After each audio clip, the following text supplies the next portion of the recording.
Good morning, 7th grade. I'd like to continue on with our macronutrients and discussing how those nutrients come about from their monomers to their polymers, and then from their polymers to becoming monomers. So we talked about that in the case of amino acids, and we said how amino acids are going to come together to form proteins, and the way that they come together to form proteins is by the removal of water through this process called dehydration synthesis.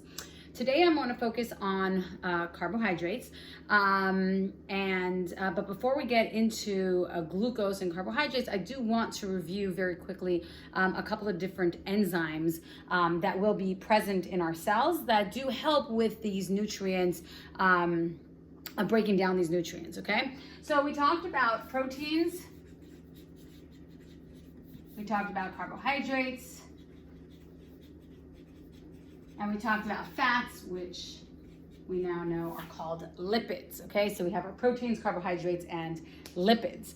And so what we're going to do, so the cells are going to have different enzymes to break down very, very, very particular enzymes to break down these different polymers.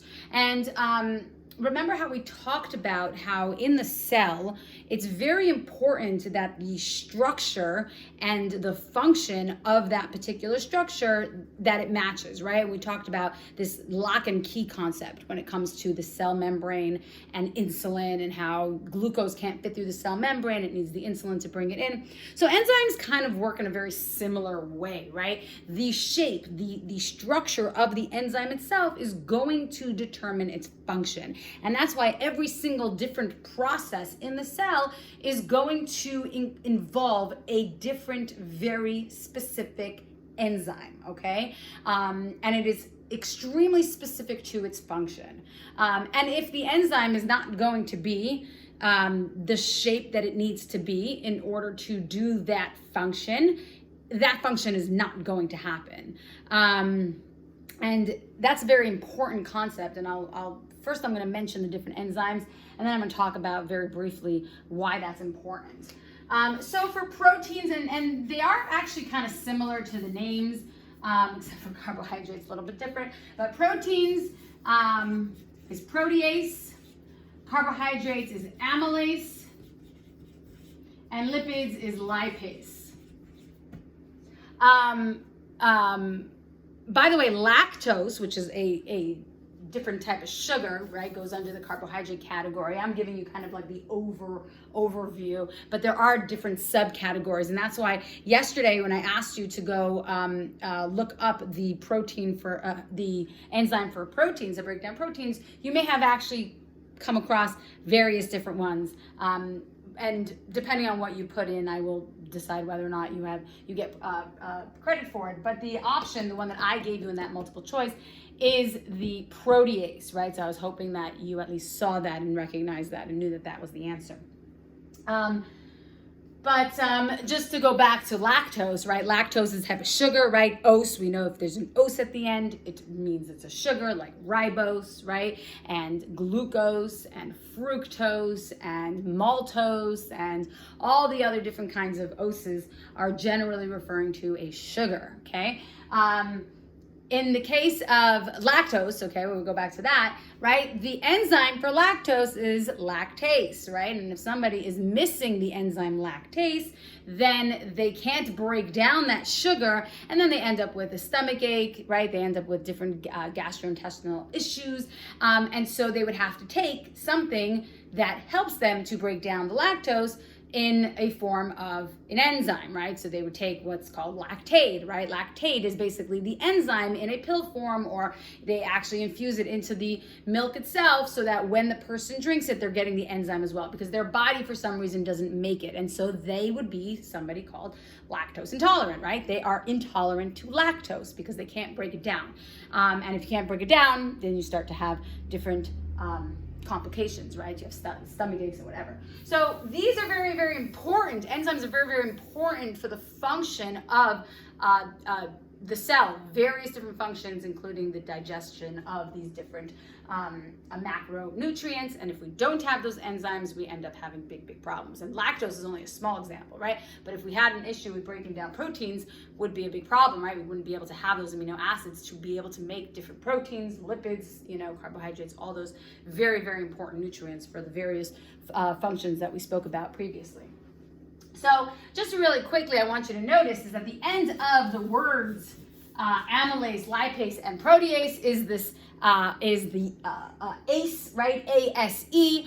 And usually when we're talking about the cells and the different things that are part of the cell, different components of the cells, if it usually ends in an ASE, right, we were referring to an enzyme, okay? So that would be a very big clue to you that if you saw that on a test, you would know that it is in reference to an enzyme.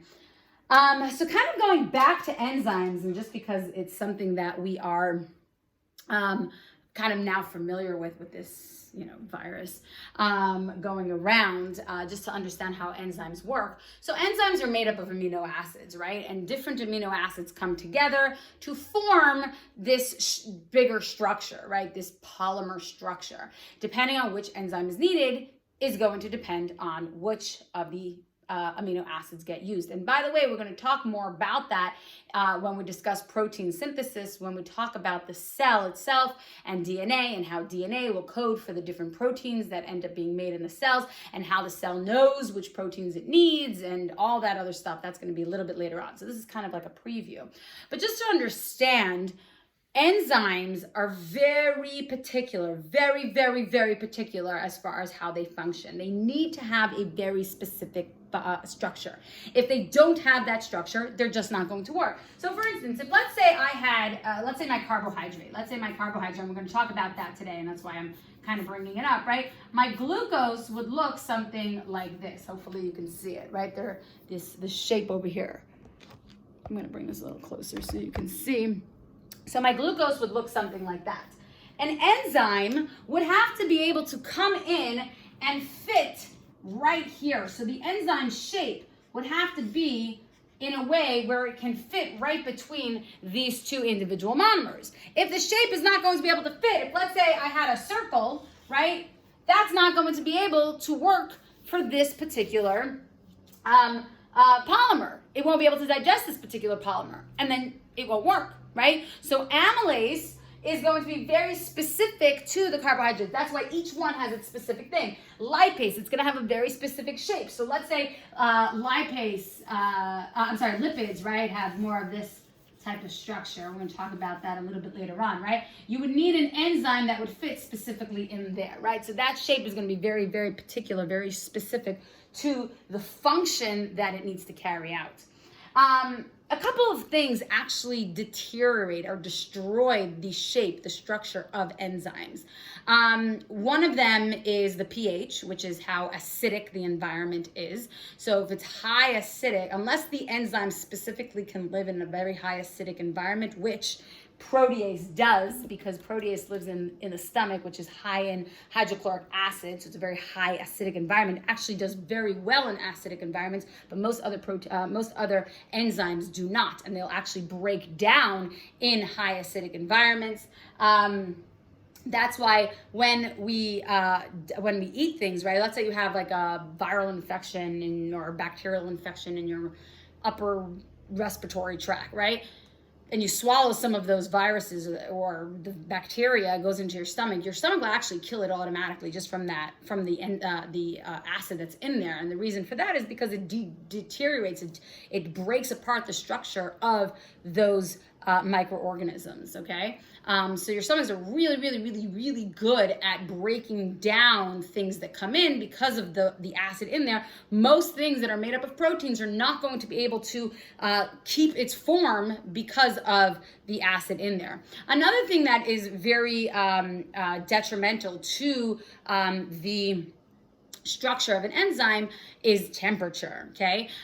So very warm temperature. So there's kind of like this ideal temperature that proteins can actually survive in and thrive in. And that's generally our body temperature, which in Fahrenheit is about 98.6. That temperature is really ideal for most microorganisms. We talked about, actually, I don't think we did yet in this class. But we'll talk about extremophiles, organisms that can survive in very extreme environments. And so some organisms, like certain types of bacteria, not really bacteria, it's a different kind, called archaeas, they can survive in very hot environments, but most organisms can't. Why? Because the enzymes that make up, right, that do the functions that actually are the workers of the cells are not going to be able to function. And if those can't function, if the cells can't do the work that they need to do, those cells are going to die, right? So it's very important to be at whatever specific temperature and whatever specific pH, which would be the acid-base, right? Acid-base neutral. I don't think we talked about that yet this year, but we will. Especially next year if we haven't yet this year, but you are kind of familiar with that, right? So if something's more acidic versus something that's more basic versus something that's neutral, like water, for instance, is neutral. So things like that will affect the function of the enzyme because it is very, very, very sensitive as far as how that structure is going to be formed. And if these different factors are going to be in that environment, it can change the structure. And once the structure is changed, then the function goes with it. And then the function won't be able to be done, and then the cell won't be able to survive. Okay? So that's a very important aspect to understand about enzymes itself. Okay. So today, after this, I want to go into the actual glucose molecule. So you had homework on that. Your assignment yesterday was to draw out the glucose, the Bohr's model for glucose. And so I sent over this image. I'm going to make it a little bit darker so that you see. So we have our 6 carbons, and those are going to attach to each other, except for this one oxygen up here. So we have our 6 carbons, okay? And then this carbon up here is going to attach to a carbon here, an oxygen, and then there's going to be a bunch of hydrogens. Okay, some hydrogens are going to be attached directly to the carbon. Some hydrogens are going to be attached directly to the oxygens. And so I'm just going to kind of make it darker because it's really light. Let me see if I can get a marker here.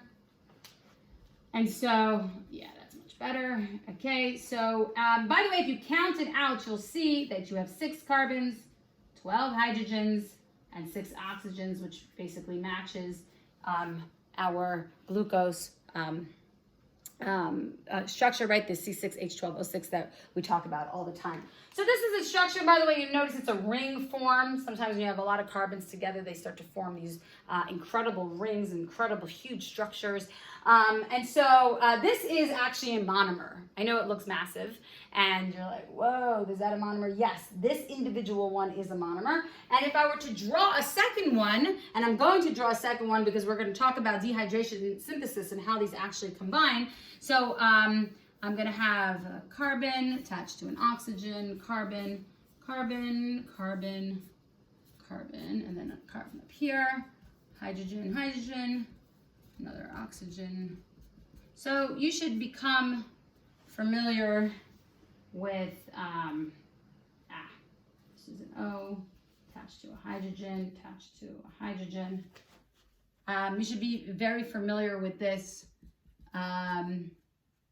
so that you know how to draw it. So basically there's lots of hydrogens, oxygens, hydrogen, oxygen, hydrogen, okay? And just make sure that everything is bonded properly. Let me just grab some tape. Make sure everything is bonded properly so that you'll see how carbons, of course, will have its 4 bonds. Oxygens, of course, will have its 2 bonds, and hydrogens will have its 1 bond. Okay, so what is going to happen in this scenario where the 2 monomers are going to do dehydration synthesis, where the water molecule is going to be removed and what's going to end up happening is that a new bond is going to form. So if you notice over here, we have our two different monomers. They are not connected right now. This was a little mistake over here. So this says an OH connected to this carbon. This is an OH connected to this carbon. And what's going to happen is one of the hydrogens from one of the monomers is going to go away. And one of the oxygen and hydrogens from one of the other monomers is going to go away as well. So we end up having the OH from this monomer and an H from this monomer are going to go away, and it's going to form H2O. Well, what do we have left here? So these bonds are broken, okay? Now, carbon now only has 3 bonds, right? 1, 2, 3. This carbon has all 4 bonds. But this oxygen over here, which used to be attached to the hydrogen here, no longer has that bond. So oxygen is only attached once, and it wants to attach twice. This carbon is only attached 3 times, but it wants to attach 4 times. Well, this oxygen over here is going to end up connecting to this carbon over here. And so this removal of water over here is going to connect our oxygen and our carbon, and then we end up having these 2 monomers that are now going to turn into this carbohydrate polymer. All right, we are going to be done for today. I will see you later on at our Zoom meeting, and enjoy your time.